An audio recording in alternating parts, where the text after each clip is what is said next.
Welcome back. So today was a crazy day once again, and the US market ended up closing the best day it's ever had, I believe, for the Dow Jones. Plus 2,962, almost plus 3,000 points, almost 8%, and NASDAQ up 12%. That shows you how much pent up buying pressure there was. So many people wanted a reason to come back into the market. And of course, not just the stock market, for crypto as well. All this is due to Trump saying that he's pausing all reciprocal tariffs for all countries except China. There is still a baseline 10%, but all the other additional stuff, right? Some countries had like 34% or 43%, and all the additional stuff removed.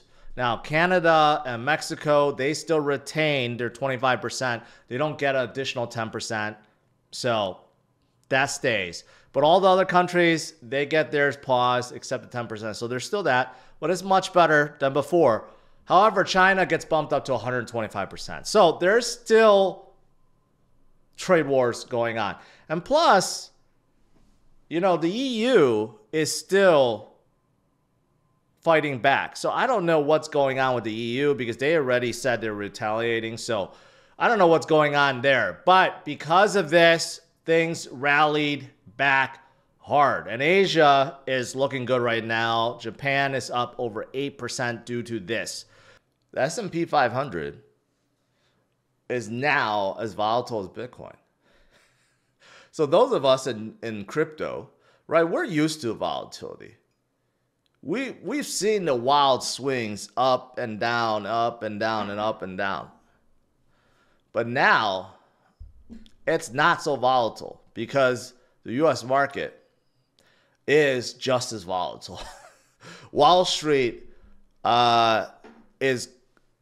is getting a taste of what we're used to because now they're seeing some crazy wild swings daily because of all the things that are happening. But yeah, but you know what? Something that we're used to. And, you know, for us, those of us that understand we're in it, we can withstand the volatility because we choose to, first of all, and because we know we will get through this. Despite all this stuff, all the scary stuff, we will get through it.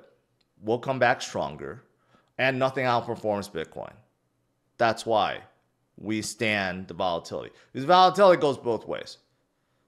It goes down, also goes up, right? So the most volatile could be a good thing, especially in a bull market, especially during recoveries, because we will rise up and recover much quicker than anything else, right? And plus, those of us that understand, Bitcoin is the best asset to hold by far. And it was really created because of all these things, because of distrust in governments, distrust in banks, distrust in just authority in general, right? Distrust in people that have authority and greed from them. So you could argue what's going on right now. Could be one of those times, right? This is why a lot of people turn into Bitcoin. A lot of people are starting to recognize that. Even companies and corporations and institutions, states, countries, they're starting to learn and starting to adopt Bitcoin because of it. This headline from Grayscale says, Trump's tariff chaos might be good for Bitcoin, right? Yes, because a lot of people are starting to get sick of what's going on. They want to opt out of what's going on, what they're hearing.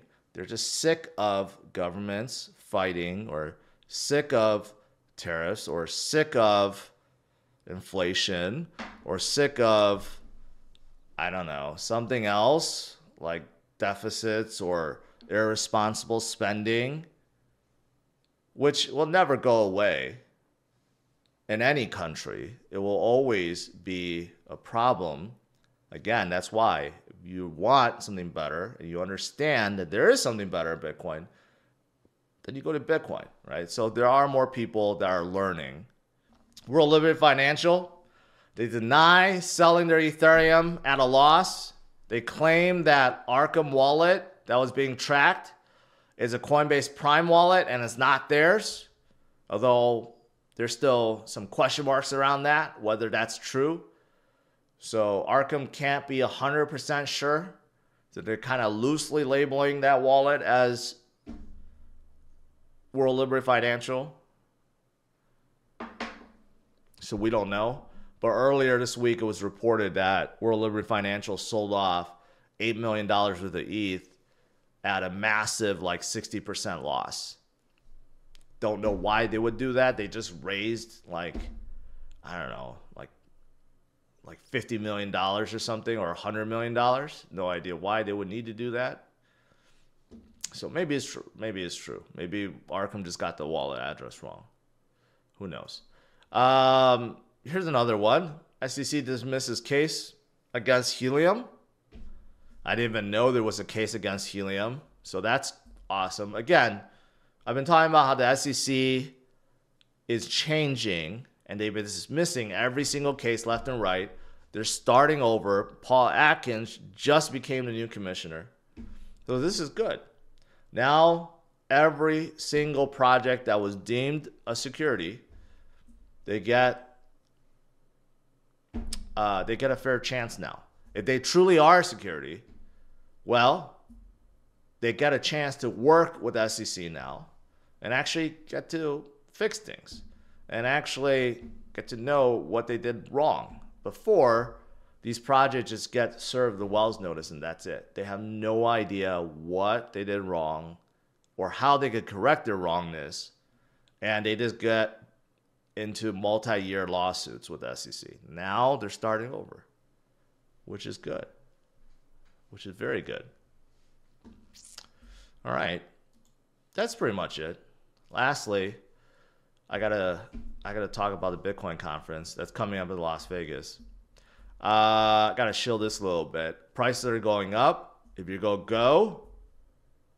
I know it seems like, yeah, it's too expensive. Everyone's depressed. Everyone's too poor to go. But every time you see tens of thousands of people there. So there are a lot of people that always attend and always want to see what's there. So if you want to go, make sure you grab a ticket and make sure you use my link to grab a ticket.